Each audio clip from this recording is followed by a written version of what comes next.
Hello everyone. हम फिर वापस आ गए हैं। ओके, आज जो हमने जिस टॉपिक को डिस्कस करना है वो बेसिकली हमारे पास है प्रिवेंशन बेसिकली जब हमने लास्ट टाइम टेस्ट डिस्कस किए थे ना, तो अब ये हम बताना चाह रहे हैं कि वो टेस्ट हम क्यों परफॉर्म करते हैं या उसका मैनुअर करने की वजह क्या है। ठीक है, उसके पीछे मेजर मोटिव क्या है हमारा, हम क्या करना चाहते हैं वो क्या है। ठीक है, तो हमारे पास मेजरली सबसे पहले जो चीज़ है, मेजर चीज़ है, वो प्रिवेंशन है। ठीक है, हम रिस्ट्रिक्टिव एडिशंस को रोकने के लिए भी यूज करते हैं। ठीक है, ऐसे नहीं है कि आप वो टेस्ट आम मोबिलाइजेशन के तौर पे इस्तेमाल नहीं करते हैं, वो काफी जगहों पे इस्तेमाल होता है। शार्टिक नर्व की मोबिलाइजेशन अलग से की, मतलब पेशेंट की कंडीशन में। पर उन्होंने कहा कि रिस्ट्रिक्टिव एडिशंस जो बन जाती है ना हमारे पास, रिस्ट्रिक्टिव एडिशंस अगर किसी को नहीं पता तो क्या होता है कि समटाइम्स अगर आप एक्यूट इंजरी हो या आफ्टर सर्जरी हो ना, तो क्या होता है, पेशेंट जो होता है ना वो ज्यादा देर के लिए अगर उसी एक पोजीशन में रहता है या उसकी बॉडी का कोई पार्ट किसी एक पोजीशन में रहता है ना, जैसे हम पीओपी लगा देते हैं, प्लास्टर ऑफ पेरिस लगा के हम पेशेंट की बोन अगर ब्रेक हुई हुई है तो हम उसको कहते हैं ना आपने रेस्ट करनी है और इसको ऐसे ही रहने देना। ठीक है, तो वो उस केस में क्या होता है कि एडिशंस क्रिएट होना शुरू हो जाती है आपकी बॉडी में। ठीक है, तो उन एडिशंस को जो है ना हम कम करने के लिए, रिड्यूस करने के लिए, प्रिवेंट करने के लिए जो ट्रीटमेंट यूज करते हैं वो मोबिलाइजेशंस भी होती हैं। ठीक है, तो अब हमारे पास क्या था कि अब उन्होंने कहा हम रिस्ट्रिक्टिव एडिशंस के लिए यूज कर रहे होते हैं। ठीक है, और क्या, ताकि वो डेवलप ना हो उसकी मेजरली प्रिवेंशन करते हैं। प्रिवेंशन का मतलब यही है कि हम उसको डेवलप होने से पहले ही रोक रहे हैं। ठीक है, सो अगर हमारे पास हम उसको डेवलप होने से पहले रोक रहे हैं तो हमने इसका ट्रीटमेंट जल्दी देना है किसी भी सर्जरी या इंजरी के बाद। ठीक है, तो हमारे पास उन्होंने कहा कि आपने इसको प्रिवेंट करना है, लेकिन इसके लिए बहुत मेजर चीजें जो आपने देखनी है वो प्रिकॉशंस है, कॉन्ट्रा इंडिकेशंस है। ठीक है, किस कंडीशन में आपने नहीं देनी और किस कंडीशन में आपने बिल्कुल एहतियात के साथ देनी है। ठीक है, इसमें ना मेजर वजह पता है क्यों है कि प्रिकॉशंस आपको क्यों जरूरी है जब आप न्यूरल टेंशन टेस्टिंग या ट्रीटमेंट दे रहे होते हैं। देखो, हमारे पास ना अभी भी एविडेंस बहुत लैक करता है हमारे नॉलेज में। ठीक है, हमें नहीं पता कि उसके पीछे की पैथोलॉजी क्या है, या हम जब मोबिलाइज करते हैं तो वो क्या अंदर जाके इंजरी कॉज करता है, ये किसी को नहीं पता। क्योंकि बेसिक बेसिक रिसर्चेस जो हुई हैं वो अंदर जाके तो नहीं देख सकती कि अंदर हो क्या रहा है आपकी बॉडी के साथ। ठीक है, अगर किसी डेड बॉडी पे भी हुई है तो आपको पता होगा कि डिफरेंट तरीके से प्रोसीजर्स होते हैं, उसमें भी स्टिल आपको ये तो नहीं पता हो सकता कि आपके पास किस कंडीशन में क्या है, क्योंकि एक एक्टिव बॉडी और एक आपके पास कैडेवर जो होता है वो बेसिकली डिफरेंट होता है। ठीक है, सो आपके पास आपको पता होना चाहिए कि लाइक दोनों चीजों में जो है वो डिफरेंस है। ठीक है, सो अब जब आप मोबिलाइज कर रहे हैं, आप नर्वस सिस्टम को मोबिलाइज कर रहे हो। ठीक है, यहाँ पे जब आप न्यूरल टेंशन की बात कर रहे हो तो आप नर्वस सिस्टम, नर्व्स की बात कर रहे हो। तो नर्वस सिस्टम को आप मोबिलाइज करते तो हमें नहीं पता अंदर वो जाके क्या इशू क्रिएट या क्या चेंजेस क्रिएट करता है आपकी बॉडी जब आप स्ट्रेच लगा रहे हो। तो आपने काफी प्रिकॉशंस के साथ लेना होता है, स्ट्रेच को एकदम से रिलीज नहीं करना होता। अगर नमनेस या टिंगलिंग पेशेंट में आती है, आपने उसी टाइम टेस्ट को रोक देना होता है, कॉशन के साथ करना होता है, और ये क्लिनिशियंस बहुत अच्छे से करते हैं। इसके साथ साथ अभी शायद आप अर्ली स्टेजेस में हैं, आपको नहीं पता, एक सब्जेक्ट आप पढ़ते हो डिफरेंशियल डायग्नोसिस। ठीक है, उसमें रेड फ्लैग्स होते हैं। उन रेड फ्लैग्स को आपने बेसिकली फाइंड आउट करना होता है कि ये बेसिकली आपका पेशेंट है भी, ये किसी सिस्टेमिक डिजीज का पेशेंट है। ठीक है, ये फिजिकल थेरेपी से रिलेटेड है या नहीं है, या आपने फाइंड आउट करना होता है। उसके बाद आपने उस पेशेंट पे ट्रीटमेंट देना होता है। समटाइम्स कोई और कंडीशन चल रही होती है और आपको ऐसा लगता है कि आपके पास पेशेंट आपका आया है लेकिन वो आपका नहीं होता, और आपको उस पेशेंट को रेफर करना होता है अर्ली डायग्नोज करके। ठीक है, या अर्ली आपने फाइंड आउट करने रेड फ्लैग्स। ठीक है, ना अब हमारे पास जो आ जाती है मेजर कंडीशन, ठीक है, वो ये है कि प्रिकॉशंस क्या है। ठीक है, प्रिकॉशंस हमारे पास ये है कि हमें पता होना चाहिए टिश्यू की पोजीशन और मैनुअर जो हम अप्लाई कर रहे हैं, हमें पता हो कि कौन से अदर टिश्यूज भी अफेक्ट होंगे इसकी वजह से। ठीक है, मतलब फॉर एग्जाम्पल मैं आपको एक बात बताती हूँ कि हमारे पास, मैं कहती हूँ कि मैंने शियाटिक नर्व को स्ट्रेच किया है। शियाटिक नर्व को स्ट्रेच करने के साथ साथ मुझे पता है यहाँ पे कौन कौन से मसल स्ट्रेच आउट हो रहे हैं, कौन से मसल कंसेंट्रिक वर्क करे, कौन से इसेंट्रिक वर्क कर रहे हैं। ठीक है, कौन से मसल कॉन्ट्रैक्ट हो रहे हैं, कौन से मसल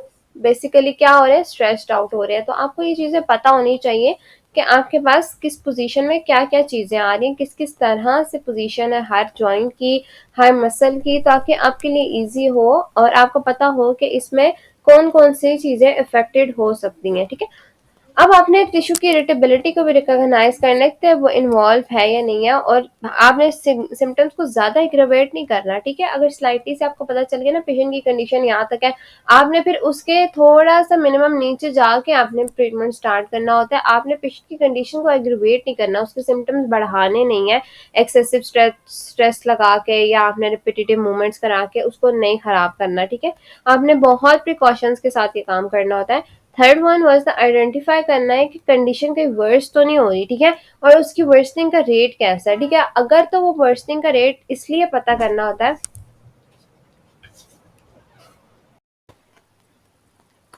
इसलिए पता करना होता है, देखो अगर आपके पास ना फॉर एग्जांपल देखो मैं कहती हूँ कि एक होती है ना आपकी टिश्यू की नॉर्मल वर्सनिंग, समटाइम्स एजिंग के साथ जो होती है वो आपका टिश्यू इतना वीक हो चुका होता है कि उसकी कंडीशन जो होती है वो ख़राब हो रही होती है, ट्रीटमेंट के बावजूद वो जो ट्रीट अपनी कंडीशन है ना वो उसकी ख़राब हो रही होती है, लेकिन प्रोग्रेस स्लो स्लो स्लो सी होती है।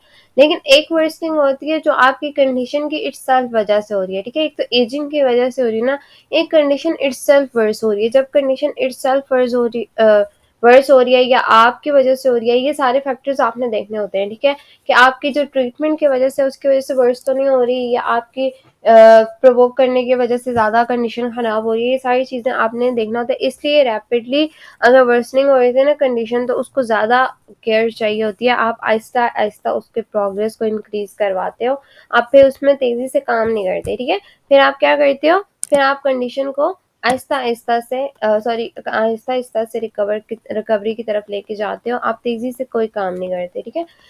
अगला है fourth one was the use care if there is an active disease और पैथोलॉजी। हाँ, एक्टिव पैथोलॉजी जब भी प्रेजेंट है ना, जब आपके पास पैथोलॉजी ऐसी है जो आपके पेशेंट की कंडीशन को वर्स कर रही है या वो कॉन्टिन्यूसली एक्टिव है, अभी भी तेजी से हर वीक या 2 वीक के बाद पेशेंट कहता है कि मेरी कंडीशन वर्स हो जाती है बार बार, ठीक है, इसका मतलब उसका डिजीज एक्टिव है। इसके अलावा भी एक्टिव डिजीज के बहुत से सिम्टम्स होते हैं, मैंने आपको सिर्फ एक एग्जांपल दी, ठीक है।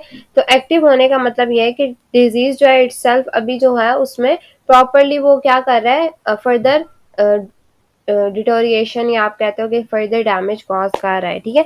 तो उस केस में आप क्या कहते हो कि मेजरली क्या होती है कि आपने केयर यूज करनी होती है। फिर आपने साइंस देखने होते हैं कि कोई वेस्कुलर कंप्रोमाइज तो नहीं हो रहा। वेस्कुलर कंप्रोमाइज का मतलब यह है कि कहीं पे आर्टरी वेन्स तो डैमेज नहीं हो रही, आर्टरी वेन्स जो है वो कॉम्प्रोमाइज तो नहीं हो रही जब आप ट्रीटमेंट दे रहे हो, या आप ट्रीटमेंट जब दे रहे हो कहीं प्रेशर तो नहीं पड़ रहा उनके ऊपर या उनके डैमेजिंग के चांसेस तो नहीं है।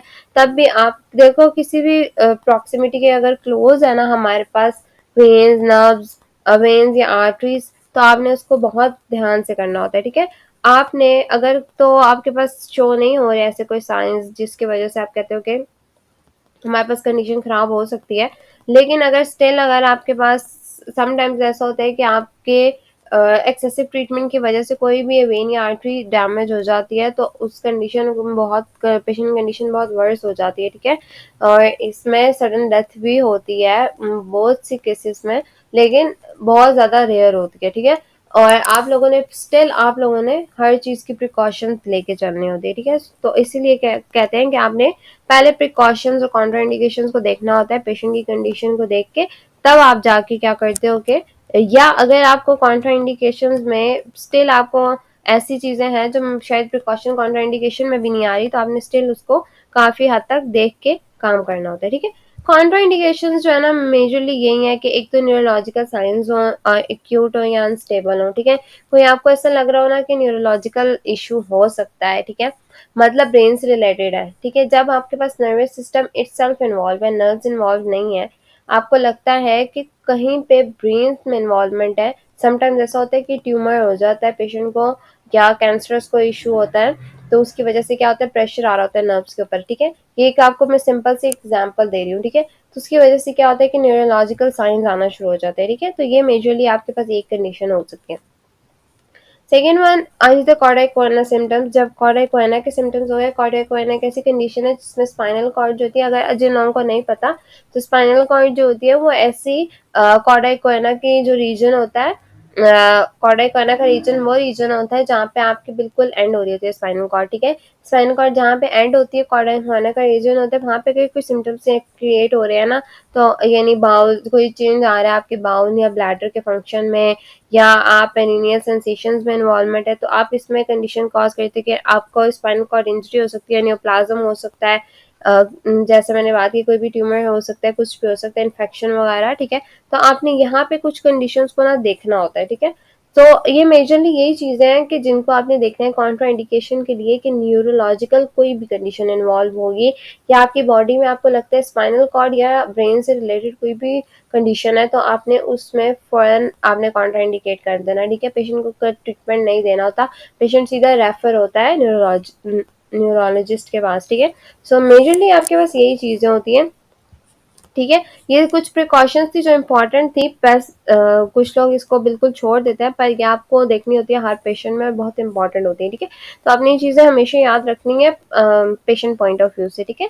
सो आगे हम फिर मस्कुलोस्केलेटल डायग्नोसिस देखेंगे, जिसमें थोरेसिक आउटलेट सिंड्रोम को हम सबसे पहले डिस्कस करेंगे, फिर हम कार्पल टनल और डिफरेंट और कंडीशन को भी डिस्कस करेंगे। So thanks for watching. अगर कोई चीज़ समझ नहीं आए तो कमेंट सेक्शन में आप पूछ सकते हो, और मैंने कोशिश की कि हर चीज़ कवर अप हो जाए, ठीक है। फिर भी कोई चीज़ समझ नहीं आता कमेंट सेक्शन में पूछे। Thanks for watching.